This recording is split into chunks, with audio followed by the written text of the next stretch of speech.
Praise the Lord. प्रभु के नाम की स्तुति हो। आज हम पढ़ेंगे पहला शमूएल 5वां अध्याय। और फलिस्तियों ने परमेश्वर का संदूक एबेनेज़र से उठाकर अश्दोद में पहुंचा दिया। फिर फलिस्तियों ने परमेश्वर के संदूक को उठाकर दागोन के मंदिर में पहुंचाकर दागोन के पास धर दिया।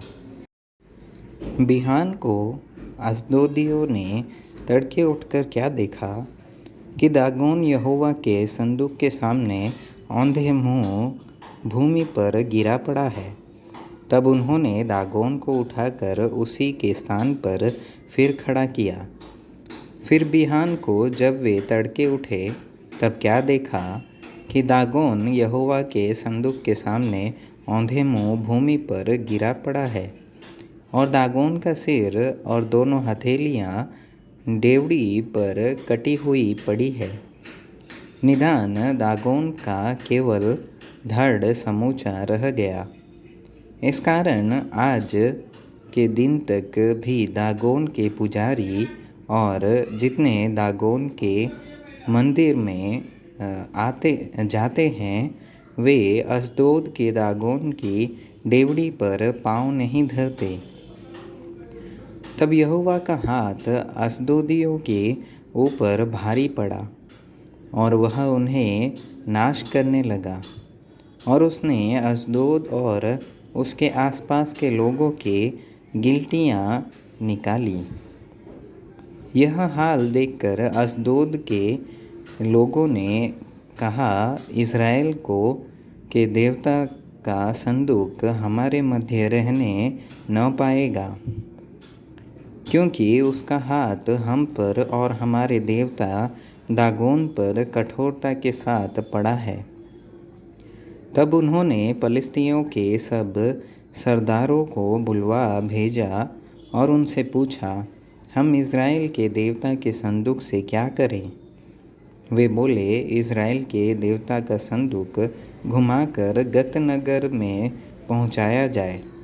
तो उन्होंने इज़राइल के परमेश्वर के संदूक को घुमाकर गत में पहुंचा दिया। जब वे उसको घुमाकर वहां पहुँचे तो यूँ हुआ कि यहोवा का हाथ उस नगर के विरुद्ध ऐसा उठा कि उसमें अत्यंत बड़ी हलचल मच गई और उसने छोटे से बड़े तक उस नगर के सब लोगों को मारा और उनके गिलटियां निकलने लगी। तब उन्होंने परमेश्वर का संदूक एत्रोन को भेजा और ज्यों ही परमेश्वर का संदूक एत्रोन में पहुंचा त्यों ही एत्रोनी यह कहकर चिल्लाने लगे कि इज़राइल के देवता का संदूक घुमाकर हमारे पास इसलिए पहुंचा गया है कि हम और हमारे लोगों को मरवा डाले।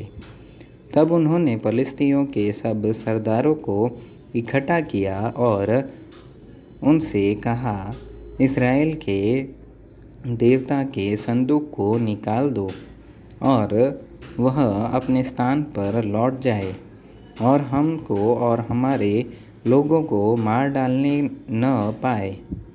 उस समस्त नगर में तो मृत्यु के भय की हलचल मच रही थी और परमेश्वर का हाथ वहाँ बहुत भारी पड़ा था और जो मनुष्य न मरे वे भी गिलटियों के मारे पड़े रहे और नगर की चिल्लाहट आकाश तक पहुँची।